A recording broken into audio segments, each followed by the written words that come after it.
Just now joining us, pull up a chair, pour yourself another cup, and let's get to know what's going on at MVRRH with speech-language pathologist Erin Aafedt. Welcome to the show. We are here to talk about concussions. Why is this such a timely topic for us? With, like you said, football season starting and schools coming back in with all their sports, including soccer and wrestling, they're all high-impact sports with lots of incidents of concussions. We hear the word concussion tossed about freely. Describe what exactly is a concussion. I like to remind people that a concussion is really a mild traumatic brain injury, and to make it more meaningful, I think. And it's when your body, it gets jarred enough that your head's pretty much shaking around in your skull. So your brain's kind of like jello consistency, and your skull is really hard, and inside it's not smooth like this. It's really kind of bumpy inside. So when the brain's shaking around, it's damaging, getting hit by the skull. We've already mentioned the sports impacts of getting a concussion. In everyday life, what kinds of things can cause a concussion? Well, actually the statistics, falls are the biggest reason. When from 0 to 4, and then after we're 74. The fall rate and head injuries from that are very high. From about 13 to 25, 35, it's more motor vehicle, ATVs, motorized sports overall, motocross. But then there's a whole realm of sports injuries. So like in 2012, there was about almost 4 million sports-related concussions that year. Now, speaking of sports-related, it used to be that if a player suffered a concussion during the game, the trainer would come out, ask him his name. If he got that right, he'd ask him, who's our opponent? If he got that right, okay, you're fine. You're going to stay in the game. Not the case anymore. What do they do now with concussion protocol? There's a variety of protocols out there.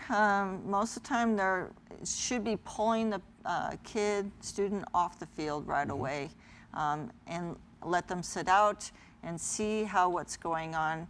Run them through a variety of questions that are on cards, looking at their eyes, seeing if they're staring off, seeing if their balance is okay. So each school probably has a little different system. Is it easy to tell if someone you're close to has suffered a concussion, even if they don't say they were involved in something? If you're paying close attention, I think it is. You'll find them not paying attention very well themselves. They won't remember the incident. They might not remember a few minutes after, a few minutes before it happened. They might start getting nauseous and throwing up or complaining of dizziness, or they're just not responding quickly, and that would be concerning. Would sensitivity to light or noise be a symptom? Yes, definitely. What is impact testing? Impact testing is, I like to call it getting a baseline on students or athletes. So it's a computerized program to run them through how their reaction time is, how their memory is, et cetera, et cetera. And then we have a certain score. And then if the student athlete gets hurt from a concussion, I want them to come back, get tested right away to know you're not scoring where you should have been, where you did before. You should not be playing sports. Let's see about school, that kind of thing. So do you work with school athletic directors and coaches to pinpoint these issues?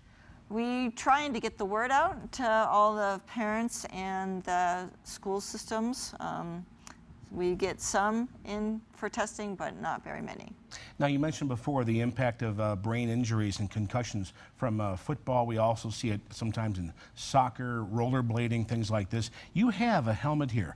Describe what is a good way to fit a helmet and how to protect the head. So there's 3 things here.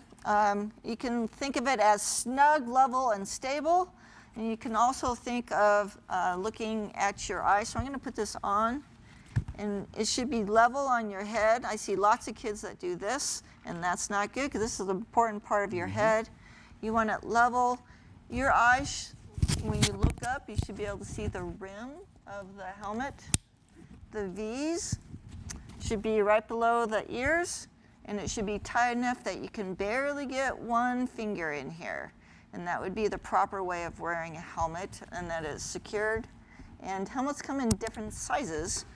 So you want to make sure you get the right size. Sometimes there's extra padding that you can put in, but you want to start with the right size. Now, if you're involved in a serious accident involving a helmet, I've heard you should replace the helmet. Is that true? Yes, definitely. And- And you want to look for helmets that have a consumer product safety measure on it. And how difficult is it for parents and teachers to get the kids to wear a helmet when the kids say, but it's not cool? Very difficult, very, very difficult, but you have to keep pushing them to keep their brains safe so that they can live longer and go to school. And we actually have a few helmets donated by the Bell Corporation. So if anybody can't afford a helmet for their child, you could call Mountain Valley and have them talk to me, and I could probably get that one for you. And we also want to see more and more helmets at skate parks, too, where the kids have a concrete surface to land on. Very important information. It's Erin Aafedt. She is a speech-language pathologist at Mountain Valley Regional Rehabilitation Hospital in Prescott Valley. You see the information on the screen. Now, stay